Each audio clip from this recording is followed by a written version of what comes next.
अल्हम्दुलिल्लाहि रब्बिल आलमीन वस्सलातु वस्सलामु अला सय्यिदिल अंबिया'i वल मुरसलीन व अला आलिहि व अस्हाबिहि अजमईन अम्मा बाद फ़अऊज़ु बिल्लाहि मिनश शैतानिर रजीम बिस्मिल्लाहिर रहमानिर रहीम क़ाल अल्लाहु तबारक व तआला फ़िल क़ुरआनिल अज़ीम ला इक्राहा फ़िद्दीन सदक़ल्लाहुल अज़ीम।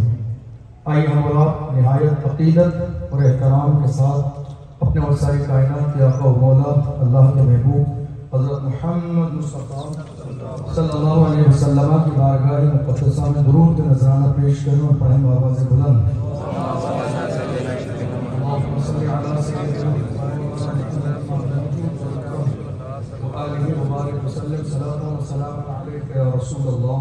सलातो व सलाम अलैका या हबीब अल्लाह सल्लल्लाहु तआला अलैहि वसल्लम। अल्लाह ताला का शुक्र और परवरदिगार आलम का एहसान अजीम कि उसने हमें और आप सबको आज का ये मुबारक दिन अता फरमाया। अल्लाह की बारगाह में दुआ है परवरदिगार हम सब की नमाज ईद उल फित्र को अपनी बारगाह में कबूल फरमाए। हम सब ने मिलकर रमज़ान मुबारक में जो रोज़े रखे नमाज तरावी पढ़ी, अल्लाह अपने महबूब के सदक़े में इस मुबारक दिन के सदक़े में हम सब की जुमला इबादत को अपनी बारगाह में कबूल फरमाए। गुज़िश्ता साल ईद उल फित्र के मौके पर जहां से मैंने अपनी बात खत्म की थी, आज वहीं से अपनी बात शुरू कर रहा हूं।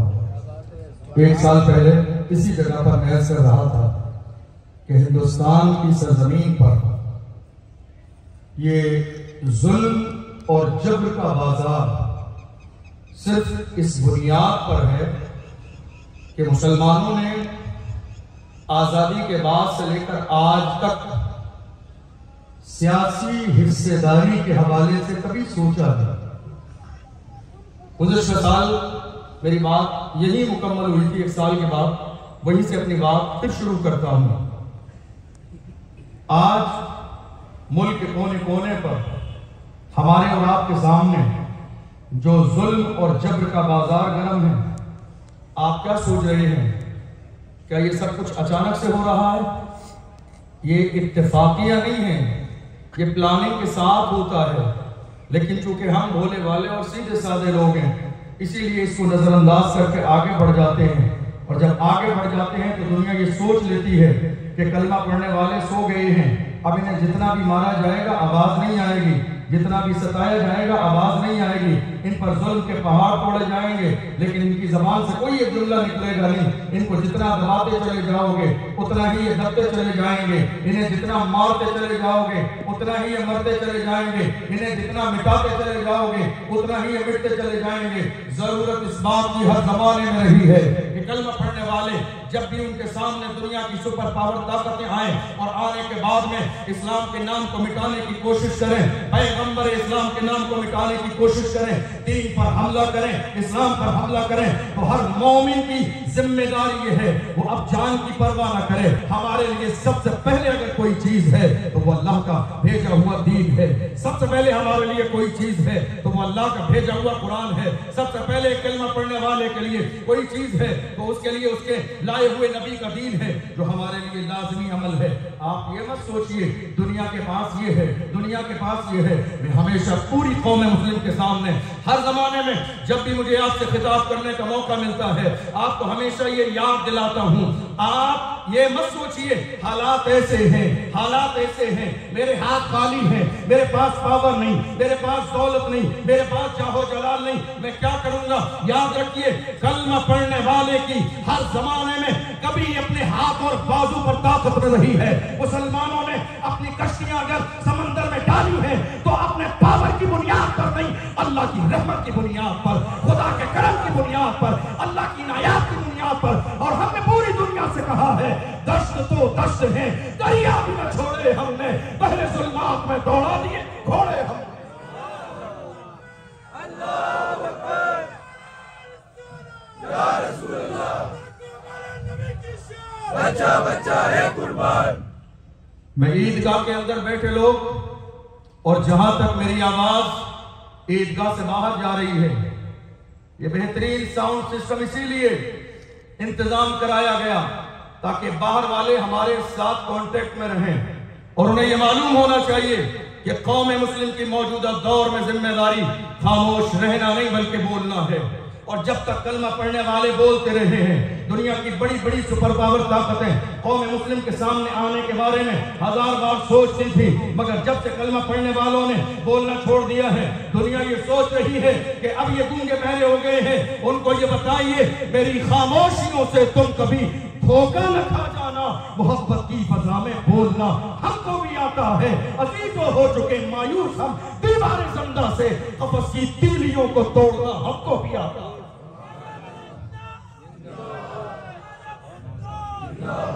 दुनिया को बताइए आप जिंदा हैं, दुनिया को बताइए आपका एहसास जिंदा है, दुनिया को ये बताइए आपका ज़मीर जिंदा है, दुनिया को ये बताइए आपकी फिक्र जिंदा है, दुनिया को ये बताइए आपने जिस पैगंबर का कलमा पढ़ा है वो नबी जिंदा है। बरेली के ताजदार ने कहा था तू जिंदा है वल्लाह, तू जिंदा है वल्लाह।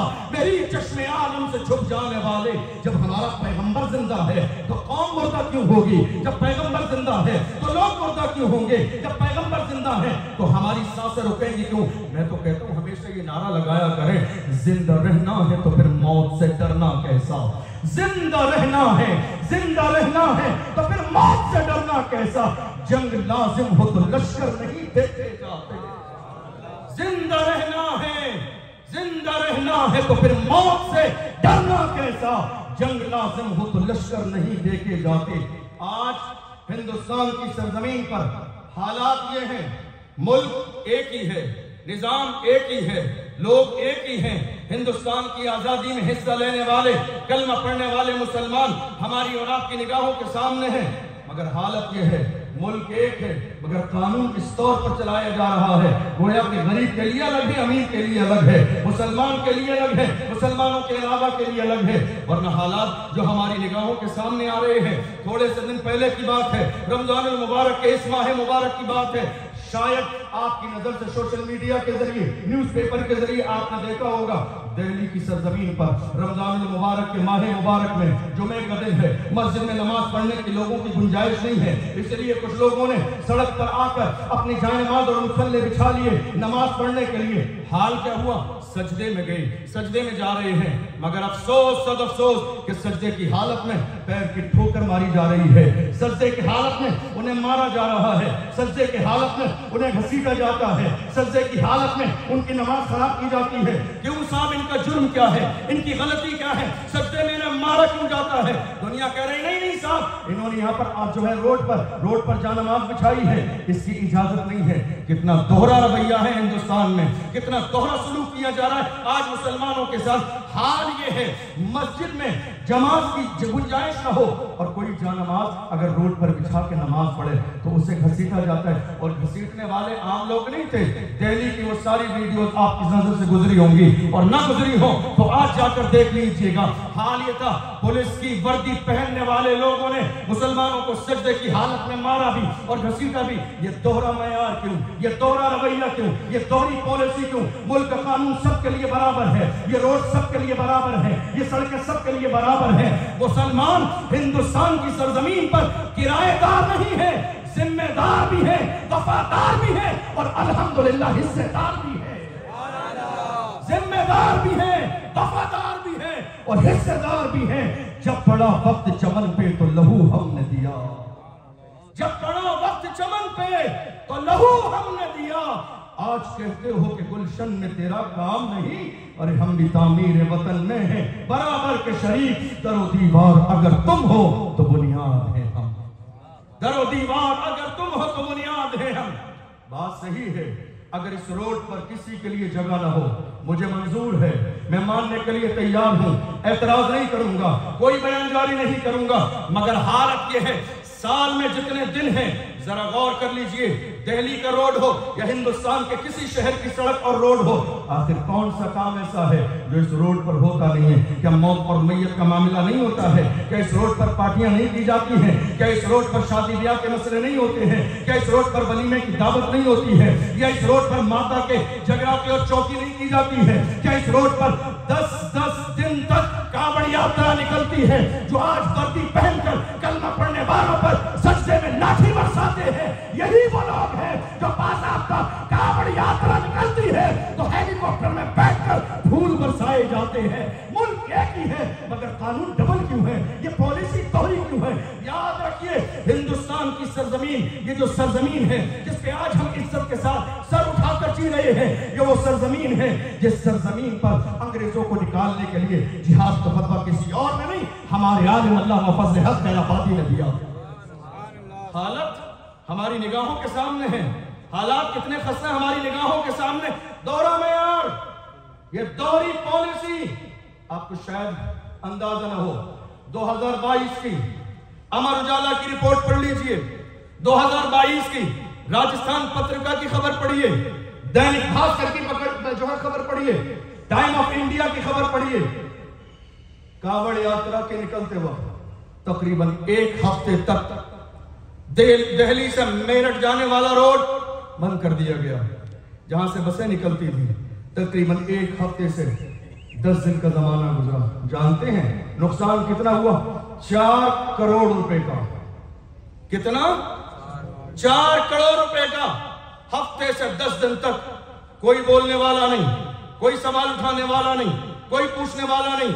एक मुसलमान 2 रकात जुमे की नमाज पढ़ने के लिए रोड पर जा नमाज बिछा दे तो सब बेचैन हो जाते हैं। हम जानते हैं मामला यहाँ कानून का नहीं, मामला यहाँ नफरत का है। इस्लाम से नफरत, मुसलमानों से नफरत, दीन से नफरत, कुरान से नफरत। मगर याद रखिए, ये कोई आज की नई बात नहीं है।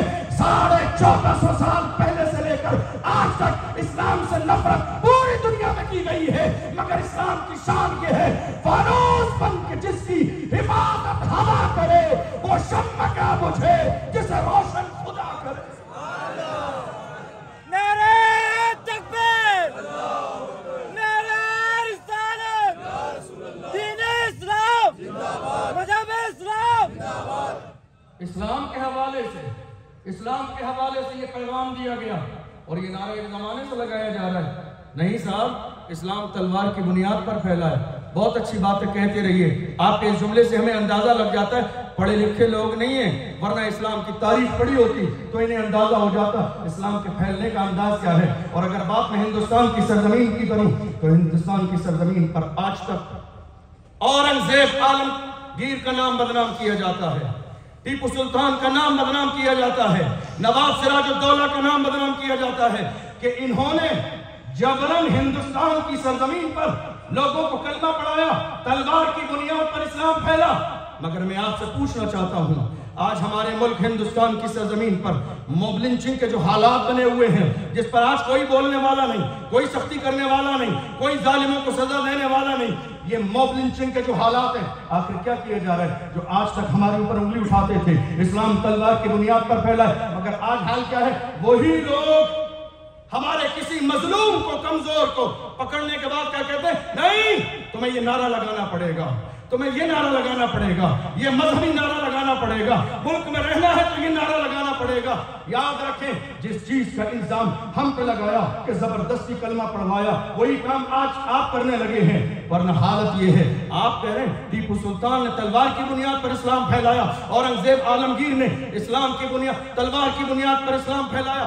याद रखिए, 1707 में औरंगजेब आलमगीर का विशाल हुआ, 1757 में नवाब सिराजुद्दौला के पास कुछ न रहा, 1799 में टीपू सुल्तान शहीद किए गए। तकरीबन 150 साल का जमाना गुजर गया, 150 साल का।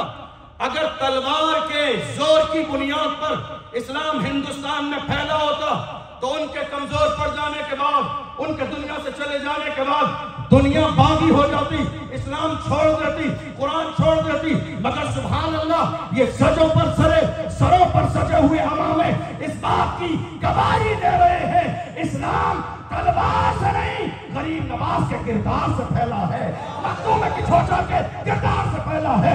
मखदूम अशरफ ने पूरी जिंदगी दीन के लिए कुर्बानी दी है, तब जाके हिंदुस्तान की सरजमीन पर इस्लाम फैला। तलवार से नहीं, किरदार से फैला है, किरदार से फैला है।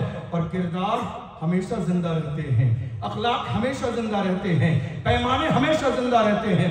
याद रखिए, थोड़े से जमाने पहले की बात है, आपकी नजर से गुजरी होगी, कर्नाटक की सरजमीन पर एक नाटक शुरू किया था हिजाब के नाम पर, मगर आज हाल यह है वो आंधी आज पूरे मुल्क में है।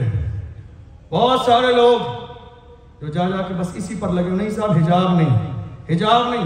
पूछा गया दिक्कत क्या है आपको, हमारे हिजाब से क्या प्रॉब्लम है, आपको परेशानी क्यों हो रही है? नहीं साहब ये धार्मिक चीज है। धार्मिक चीजें इसलिए नहीं, इख्तिलाफ हो जाएंगे स्कूल में कॉलेज में। हमारी धार्मिक चीज आपको नजर आई? मुझे बताइए, सुबह में स्कूल में जब पढ़ाई शुरू होती है, प्रार्थना कौन सी कराई जा रही है, मुल्क के कानून के मुताबिक या धर्म के मुताबिक? आप बताइए, बच्चों से लेकर बच्चियां तक बिंदी और तिलक लगाकर स्कूल में पहुंच रहे हैं, ये धार्मिक चीज है या मुल्की कानून की चीज है? नहीं नहीं, ये धार्मिक चीज है। लोग हाथों में कड़ा पहन कर आ रहे हैं, क्या है ये? कानून वाली नहीं, धार्मिक चीज है। सिखों के बच्चे अपने सरों पर पगड़ियां बांध कर आते हैं, है किसी में हिम्मत जो उनकी पगड़ी उतार दे? नहीं, उनकी पगड़ी नहीं उतारी जा सकती। वजह यह है, ये भोले भाले मुसलमान सबर कर लेते हैं, दुनिया दबाने की कोशिश में लगी रहती है, पर नकल में पढ़ने वालों की तारीफ ये है। डॉक्टर इकबाल ने कहा था, हमारी तारीफ ये है, दियसा ने कभी यूरोप के कलीसियाओं में, कभी अफ्रीका के तपते हुए सहराओं में शान आंखों में न जचती थी जहादारों की। कलमा पढ़ते थे हम छाओं में तलवारों की, हम जो जीते थे तो जंगों की मुसीबत के लिए, और मरते थे तेरे नाम की अजमत के लिए।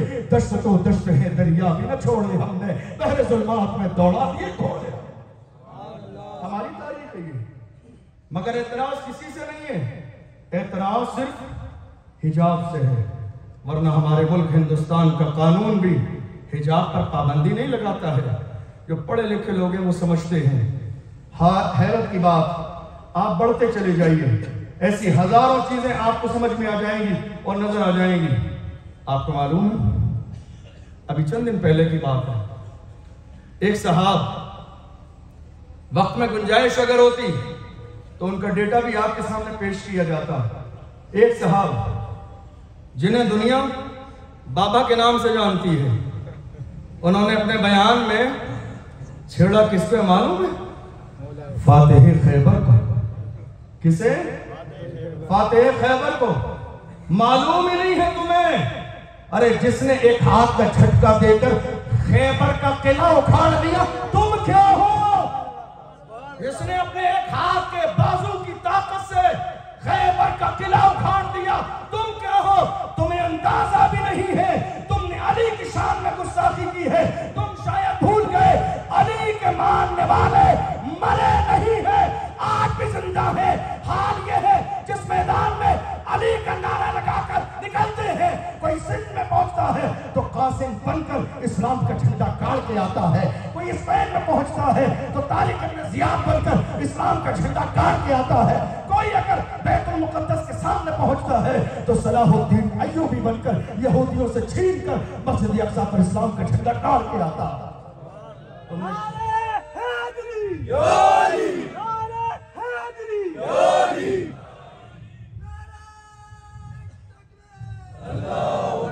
आज हाल ये है, अली के औलाद, अली के शहजादे, अली के मानने वाले। मुझे याद आता है, जितना हल्का मौला अली को लिया गया, इतने हल्के नहीं है अली। जाके पूछ लो खैबर से, जाके पूछो खैबर से, खैबर के दरो दीवार आज भी गवाही देंगे अली किसका नाम है। अली के शहजादे का कारनामा बताऊं आपको। बगदाद की सरजमीन है, हजरत इमाम मूसा काजिम रज़ियल्लाहु ताला अन्हु खलीफे वक्त ने दुश्मनी की बुनियाद पर उन्हें दरबार में बुलाया। दरबार में बुलाने के बाद वो जरा बैठे हैं, खलीफा बैठे हैं, दरबार सजा है, भीड़ बहुत ज्यादा है, बुला लिया। जानते हो खलीफा के दिल में ये था कि मैं अहले बैत से ताल्लुक रखने वाले इस शख्स को मजमे के सामने जलील और रुसवा कर दूंगा ताकि दुनिया की नजर में इनकी अहमियत न रहे।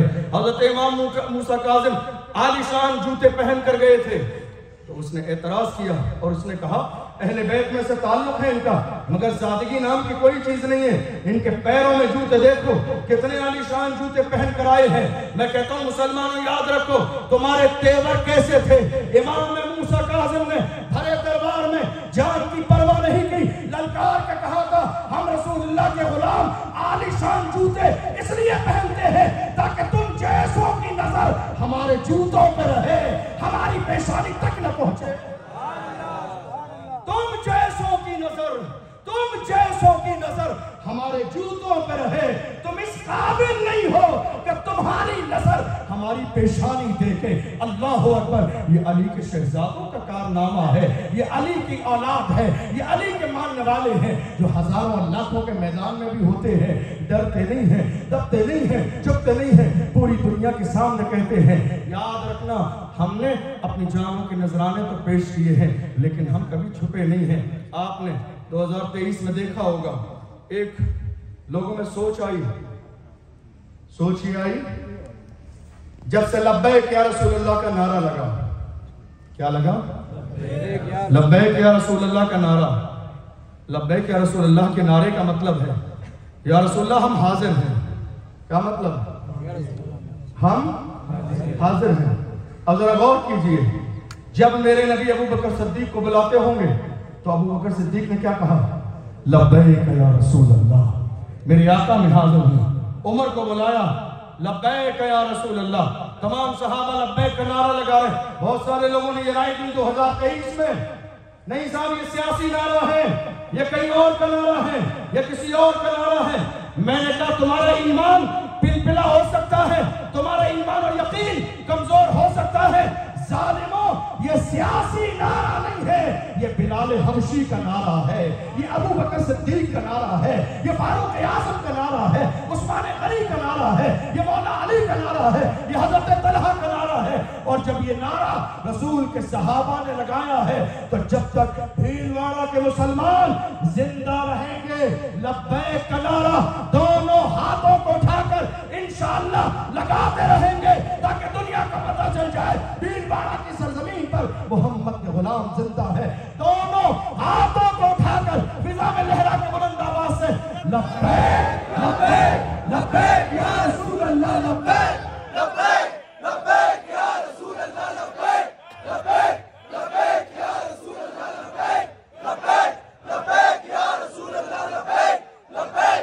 लब्बैक या रसूल अल्लाह, लब्बैक लब्बैक लब्बैक या रसूल अल्लाह, लब्बैक लब्बैक लब्बैक या रसूल अल्लाह, लब्बैक लब्बैक लब्बैक या रसूल अल्लाह, लब्बैक लब्बैक लब्बैक या रसूल अल्लाह, लब्बैक लब्बैक लब्बैक या रसूल अल्लाह, लब्बैक। मौलाए कायनात की शान में गुस्ताखी हुई, मौलाए कायनात की शान में। मेरे जुमले पर गौर कीजिएगा, दोहरी पॉलिसी कैसी है। थोड़े से दिन पहले की बात है, हमारे आलिम दीन हजरत मौलाना मुफ्ती सलमान नजरी साहब ने एक शेर पढ़ा तो सबके पेट में दर्द हो रहा था। ऐसे कैसे कह दिया? किसी के लिए नहीं कहा, किसी का नाम नहीं लिया, किसी पे उंगली उठाई। शेर है शेर, और शेरों का काम है शेर पढ़ना। इधर शेर नहीं कह सकते, ये शेरों का काम है, शेरों का काम है शेर कहना। शेर ने शेर कह दिया। अब जब शेर ने शेर कहा तो बहुत सारे लोगों का हाजमा खराब हो गया। नहीं साहब इन्होंने मुखालिफत की है, जेल में डाल दो। मैं कहता हूं याद रखो, जेलों की कोई हैसियत नहीं है कि आशिक रसूल के हौसले पस्त पड़ जाए। अरे हमको मुरादाबाद की सरजमीन पर फांसी का फंदा चूम कर और मौलाना सैयद किफायत अली काफी के चेहरे में फांसी का फंदा गले में डाल के कहते हैं कोई गुल बाकी रहेगा ना चमन रह जाएगा, पर रसूलुल्लाह का दीने हसन रह जाएगा। अकलसो कम खाक की पोशाक पर नाज़ा न हो, इस समय बेजान पर खाली कफन रह जाएगा। नाम शाहाने जहां मिट जाएंगे लेकिन यहाँ हश्र तक नामो निशाने पंजतन रह जाएगा। जो पढ़ेगा साहिबे लौलाद के ऊपर दुरूद आग से महफूज उसका तन बदन रह जाएगा। दोहरी पॉलिसी, आखिरी जुमला दे रहा हूं। ये अफसोसनाक सूरत हाल है हमारे मुल्क में। एक शख्स ने शेर पढ़ा, जेल में डाल दिया गया, लेकिन एक शख्स ने खुले अल्फाज में मौलाए कायनात की शान में गुस्ताखी की। कहीं कोई बोलने वाला नहीं, मीडिया की टीमें खामोश बैठी हैं, चैनल वाले खामोश बैठे हैं। वरना चैनल वालों को मैं सबकी बात नहीं करता हूं कभी भी, जो अच्छे हैं ईमानदार हैं वो लायक एहतराम है। वरना अक्सरियत ऐसे लोगों की है जिनको कभी मीडिया के तौर पर काम नहीं किया। मीडिया का काम है सही और गलत दिखाना, अपनी राय और अपने जज्बात पेश करना, ये मीडिया का काम नहीं। वरना आप देख लीजिए हर दिन का हाल ये है, चैनल उठा के देख लीजिए, बात हमारी ही चल रही होगी। कभी निकाह का मसला, कभी तलाक का मसला, कभी खुला का मसला, कभी हलाले का मसला, कभी मस्जिद का मसला, कभी मदरसे का मसला, कभी कब्रिस्तान का मसला, हर जगह हमारी बात। मगर हम परेशान नहीं है। अरे बात उन्हीं की होती है जिनमें कोई बात होती है, बात उन्हीं की होती है, बात उन्हीं की होती है जिनमें कोई बात होती है। मेरा जिक्र अगर दुनिया में है, परेशानी की बात नहीं है, हमारा हाल ये है, बातिल से दबने वाले ऐ आसमां नहीं हम 100 बार कर चुका है तू इंतहा हमारा। मगरिब की वादियों से गूंजी अज़ां हमारी, रुकता न था किसी से सैले रवा हमारा। ऐ आबरूद गंगा वो दिन है याद तुझको, उतरा तेरे किनारे जब कारवां हमारा। मगरिब की वादियों से गूंजी अज़ां हमारी, रुकता न था किसी से सैले रवा हमारा। आज हम ये अहद करें और ये मिजाज लेके चलें। वक्त हो गया, बस आखिरी जुमला सुनिए, ये मिजाज लेके चलें। सियासत में 2 चीजें हैं, एक ताबेदारी और दूसरी हिस्सेदारी। ये 2 चीजें हैं, नंबर 1 ताबेदारी और नंबर 2 हिस्सेदारी। आजादी के बाद से लेकर आज तक हमारे लोगों को खुश करने के लिए और एक जुमला सुनने के लिए कि मुसलमान बहुत वफादार हैं, आज तक ताबेदारी की, हिस्सेदारी के बारे में सोचा भी नहीं और बात भी नहीं की। आप जानते हैं ये इसी का नुकसान है कि मस्जिदें तोड़ी जा रही हैं, मगर कोई हमारे लिए कुछ कहने वाला नहीं है, कोई बोलने वाला नहीं है।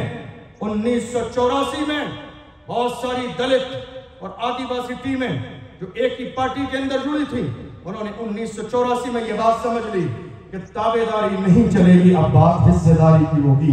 और हिस्सेदारी की बात करने के बाद वो अलग हुए और अलग होने के बाद उन्होंने एक टीम बनाई, बहुजन समाज पार्टी। और बहुजन समाज पार्टी बनाने के बाद 11 साल की मेहनत के बाद एक दलित खातून वजीर आला बन गई। और उसके बाद ये मुल्क में सिलसिला चलता रहा।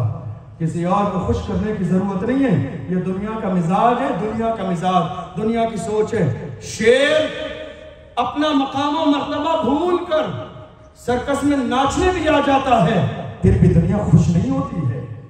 शेर अपना मकाम और मर्तबा भूल कर सर्कस में नाचने आ जाए, फिर भी दुनिया समझती नहीं है, न कोई तारीफ करती है।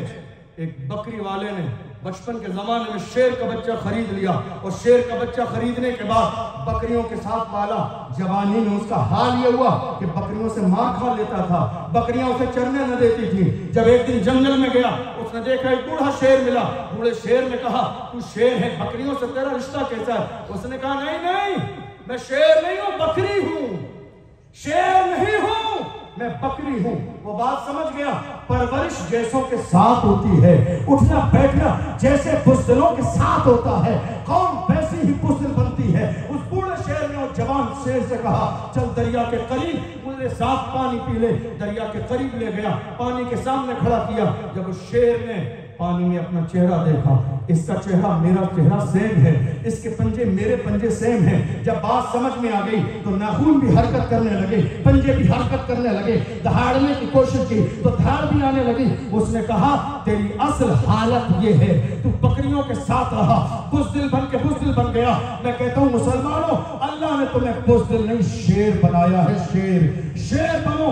जिस दिन आप शेर बन जाओगे, दुनिया का कोई दुश्मन रसूल मेरे नबी की शान में गुस्ताखी नहीं कर पाएगा। अल्लाह की बारगाह में दुआ है, परवरदिगार आलम हमने जो सुना है इसे समझ में और इसके मुताबिक अमल करने की तौफीक अता फरमाए।